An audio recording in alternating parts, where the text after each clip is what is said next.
Kerb-Dock first came about when I was looking at how river freight was becoming quite an important thing in London, and also understanding from previous projects how there's been challenges on the cross-docking nature of river freight. So if there was to be any upscaling of this kind of freight movement, how that would affect the other stakeholders that are normally involved, and those who don't necessarily get talked to, so councils who have the road access. We're really pleased to be funding this project to look at the use of the river for making deliveries.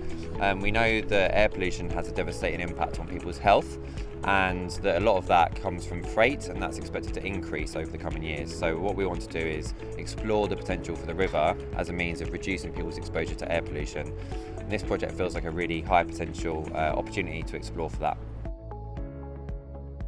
The Kerb-Dock Project funding became available to us in April last year, 2022, and we spent a lot of time with the council understanding where the bays would be located and how that would then be put in place. So that has taken a few months to get going, but we're now live in the Bankside area, and we have been since February.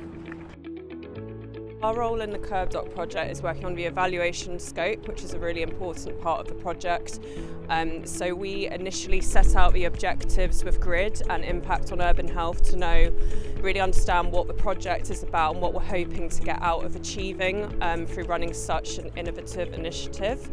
And following that, we've been doing lots of stakeholder engagement through 3 different phases, and we'll be running data analytical tasks to see whether these objectives have been met and whether this is a good project to be able to upscale to other locations across London. MSOL's involvement in the Kerb-Dock project is about measuring objectively the environmental impact caused by the delivery activity. And once we've got that decent real-time data, we can start to use that to drive change by the drivers and the fleet operators. But also, we can actually give evidence to the local community that at different times of the day, we can guarantee and control the environmental impact caused, whether it's noise pollution or air quality pollution.